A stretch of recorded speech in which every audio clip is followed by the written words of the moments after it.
I'm Doug Apple, and we have something exciting we're about ready to talk about. There are some fun things coming up in Wakulla County, and we have Rachel Pienta here with the Wakulla County Extension Office. Rachel, go ahead and tell us about some of the things that are coming up, and then there's a big event where everybody can be introduced to these things. So what's going on?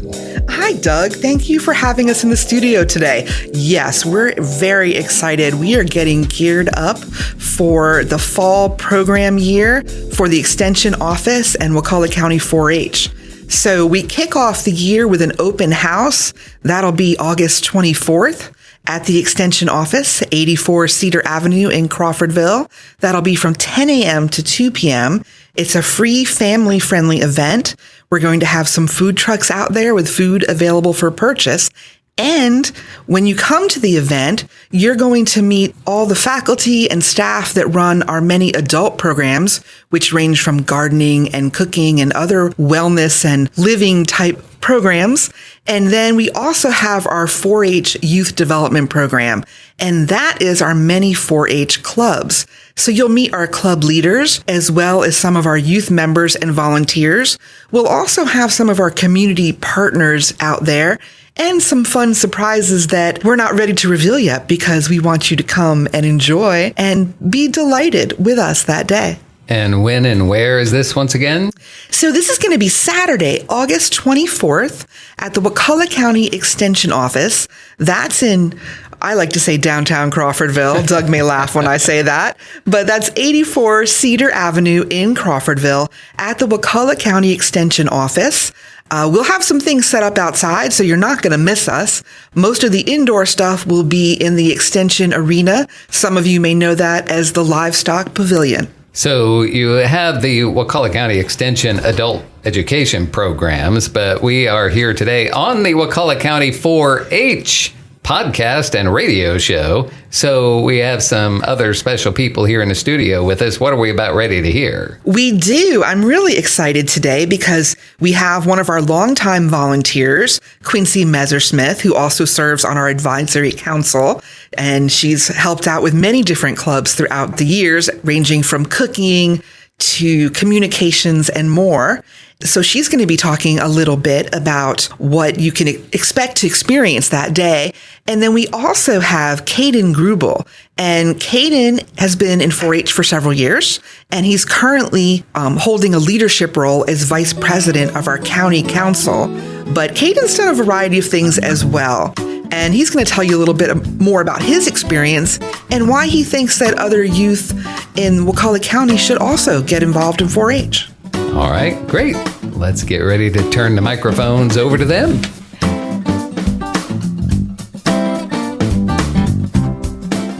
So today we're here in the studio at Wave 94.1 with Doug Apple, and we are doing what, Caden? We are going to talk a little bit about 4-H. So my name is Quincee Messersmith, and I have been a long-time volunteer with 4-H. And I'm often curious when we do things like these, especially with someone who happens to be the vice president of our youth advisory council. Why did you get involved in 4-H, Caden? Well, first, my mother dragged me. No, I was kidding. I moved here a few years ago, and I didn't know anything. I didn't know anyone. So my mom thought, hey, there's 4-H local. Why don't you try it out? And after giving her a lot of back talk of, oh, no, I'm not going to do it, I ended up staying for after 4 years, and I just enjoy it. You just had a really big date in where? Gainesville. Did a speech competition for state. You've gone from not really wanting to be participatory to what? Being full-time. Full-time, exactly. So what do you think that 4-Hers can have after they start a program, or they can try out different classes or skip around or take some of the things home to their parents that they've learned about? What do you think about 4-H? 4-H is a great place to find where you want to be. That's exactly what I did. I went to different clubs. I think I went through 6 different clubs before I found out what I wanted to do. And I ended up sticking to the youth council because that's what I was drawn to. But it's a great place to find growth within yourself. So I remember your amazing family doing a kind of food, forage, forestry thing in conjunction with the library for a class. Were you a part of that? The garden club. How about archery? I did do archery. And do we have fun things in 4-H for the community to participate in, even if they don't want to be a volunteer, like our share nights at local restaurants? Yes, there are places that 4-H will go out to, and like 4-H will go to other organizations and collaborate with them. Okay, so today's interview is going to be all about you because you're sitting here in this room because of all the things that you do in 4-H, right? Mm-hmm. So you just were the recipient of another collaboration that 4-H has done with the Keep Wakulla County Beautiful Scholarship. You're the first recipient of that, correct? That is correct. See, Miss Quincee did her homework. So besides bringing in skills and communication and leadership and growth, which obviously you've experienced all of those things, Extension does, and it's not just physically there in the building, right? It is an arm of the University of Florida and the county that comes together, and they do family cooking classes, master gardening programs. I think we kind of dabbled a little bit into some sort of beekeeping. We have a great summer program that we hold there at our extension office. And now let's scoot on up. We've gotten past the summer and the classes from last year. Now, what do you think is going to happen at the open house? That's a surprise you got to find out when you go. That's a surprise? You want to tell us what it is?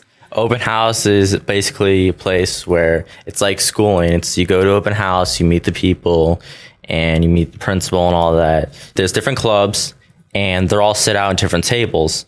Each club has information and pictures from last year, and it'll tell you all about it. And when you bring your kid, your kid's going to find which one they want to do.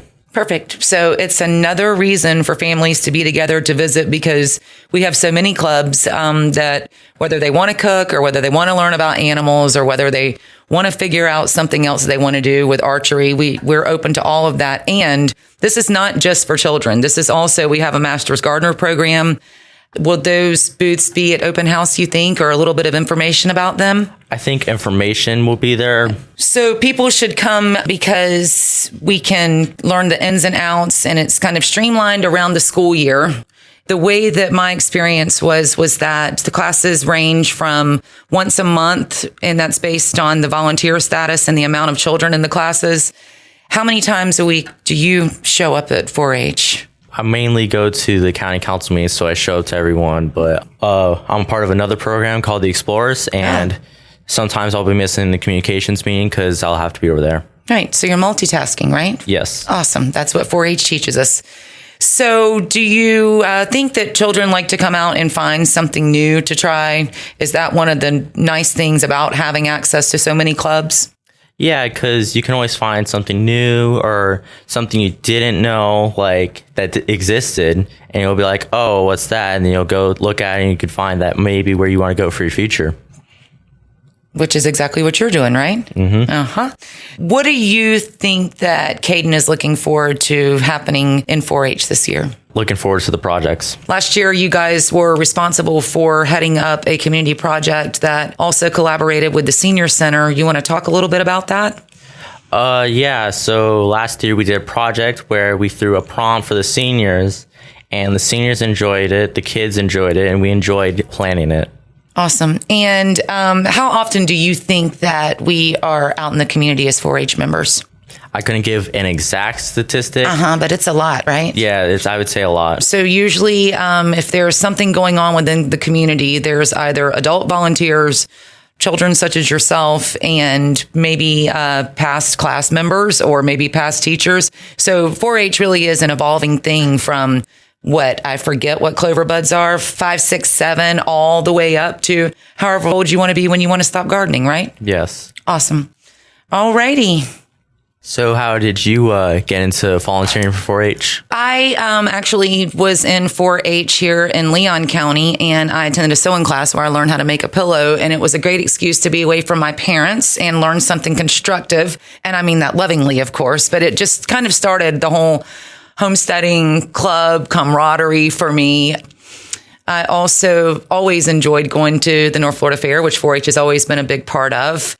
And I have a tiny passion for cooking and a tiny passion for children. So those two things kind of went together with regard to me teaching a cooking class once a month. And that's how I started off with 4-H. I'm trying to decide if I was on the advisory council prior to cooking or not, but it doesn't matter because they go simultaneous. And every year I threaten to come back and do the class, but I haven't. But maybe after today, I could at least come talk about like one day class in the near future. What are you looking forward to happening with 4-H this year?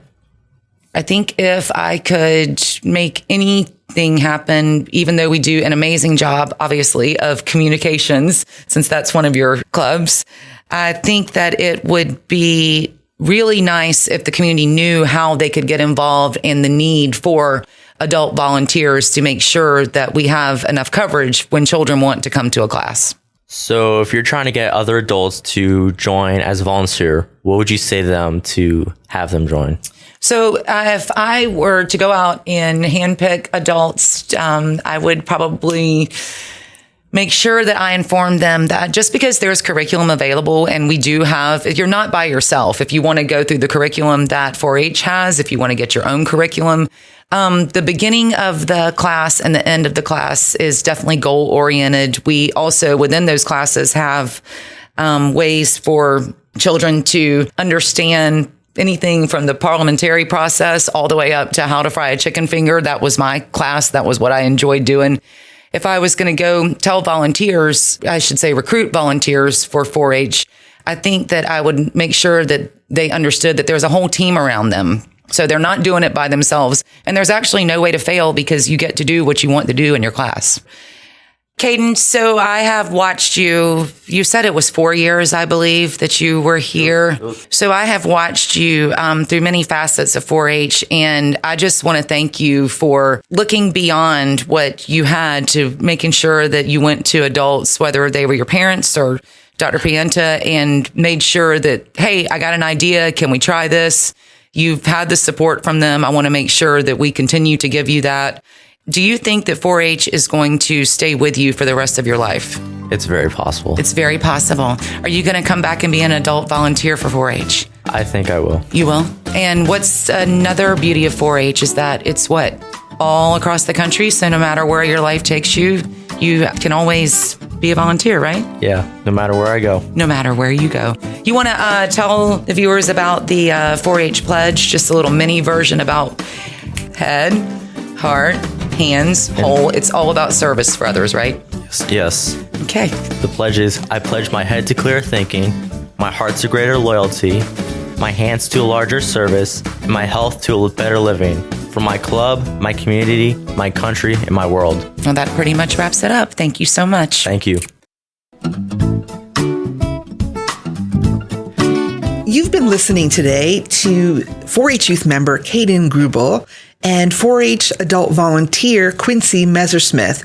And they were talking today about their 4-H experience and what people can expect if they come visit us at the 4-H open house on August 24th. I like a couple of things that Caden said. One being, if you're new in town, new to the area, this is a great way to get to know some other students your age and a little older and a little younger. What do you think of that? I absolutely love that. There's a lot of talk these days about the importance of connecting with other people and the idea that joining a club is a way to connect in your community and also just kind of create a small community for yourself. And 4-H really is a great place for that. I have watched families come in where youth have met their best friend. Also, adults make new friends as well, and entire families have become close-knit and have really just spent a lot of their time together. Whether you've lived in Wakulla a long time or you're brand new, if you're looking for a way to be involved in the community, to meet other people, just to connect with the larger community and also make it feel a little bit smaller and start to build that family outside your family, that's really what community is, right? Then I think 4-H and on a larger sense, the extension program is a way to do that. I know that our master gardeners, who are adults who learn how to garden and they become experts who can educate the community about plants and growing conditions, that they become very close-knit and spend a lot of time together. And then we've got a lot of other really neat adult programs that we offer. And all of those folks will be there at open house. So you'll be able to ask questions about that as well. And then, of course, our 4-H youth clubs. So obviously, we have programs for kids, but there's a way for adults to be involved. So you could be an adult volunteer. Maybe you don't have kids, but you're like, hey, I love sewing, or I love cooking, or I love photography, or I love filmmaking. I mean, really, whatever it is, fishing, horseback riding, raising chickens. We can build a club around that because there are probably kids out there who want to learn this cool thing that you already know how to do. So there's an opportunity for everyone. And also you can be a leader or you can be a helper. So you don't have to necessarily be the one who does it all. You can be supporting someone else and then you get to know them better and grow your own skills. So I've had people who say, well, I'm not a great cook, but I could help someone with cooking club. And then they grow their own skills as well while they're enjoying watching kids develop skills.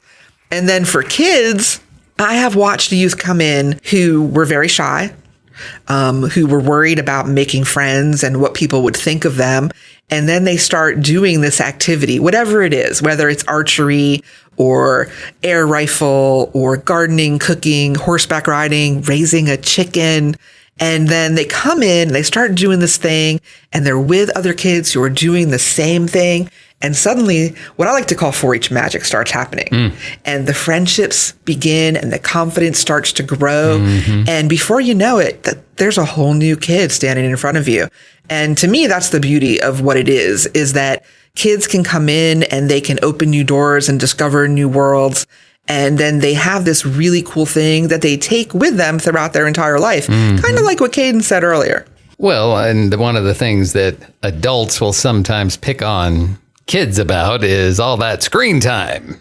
The Extension Office is all about learning by doing, whether you're an adult or a youth. It's about hands-on experience, connecting with other people, connecting with the community, but also connecting with soil and nature and really learning where your food comes from, and learning about the place where we live.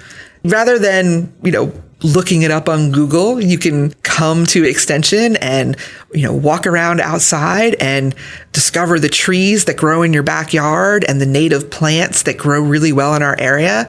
And you can really develop your sense of where you live and do that with other people who share a similar interest to yours, whether you're a youth or an adult. You can come to Extension and find those other people who want to learn about and develop a love for the same things that you do. One of the things I like about the 4-H clubs is that it's an opportunity for students to pick and focus on things they like or things that click with them, because especially in school, especially elementary school, even up through junior high, a little bit of a limited choice in high school, but you're told what you're going to study. Well, at 4-H, all of a sudden, you can choose some things that you like and that you're interested, that you want to dive into, right? Absolutely. In 4-H, we like to talk about something called a spark. That idea that you find this thing that lights a spark in you. And it's really about what you're interested in, right? We've got some kids who come in and say, I'm going to do every single club because I want to experience it all. And some of them really do it. And then others go to a few clubs and they sample it and they say, well, let me try this. And they figure out what they really like. And they might choose 1 or 2 or 3 things that they love, but maybe they don't do every single thing. And that is part of the beauty of it, that you have that choice. It's not like, oh, here are 7 classes you have to take and it's required to get this certificate. That's not what we do in 4-H. It's really about figuring out what you love, what you want to learn about, learning about yourself and what you might be good at, developing a skill in something. We like to talk about making the best better in 4-H. So you might think you're a great little hobby photographer, but let's come to 4-H and talk about how you can take even better pictures and maybe enter a contest and measure yourself against your own performance as you grow and develop your artistic eye. It's an example of one thing that you can do. Well, Rachel, as we're wrapping up this radio program and the Wakulla 4-H podcast episode, once again, remind folks about the open house coming up. Our open house is Saturday, August 24th from 10 a.m. to 2 p.m. That will be in downtown Crawfordville at 84 Cedar Avenue. That's the Wakulla County Extension facility. And the majority of the activities will be in the arena. You'll see some things set up outside. I don't think you'll miss it. We have plenty of parking. It is a free, family-friendly event. We will have some food trucks set up with food available for purchase. Again, that is 10 a.m. to 2 p.m. Saturday, August 24th at 84 Cedar Avenue. That is the Wakulla County Extension Office. Well, thank you very much, Rachel Pienta. And for Wave 94, I'm Doug Apple.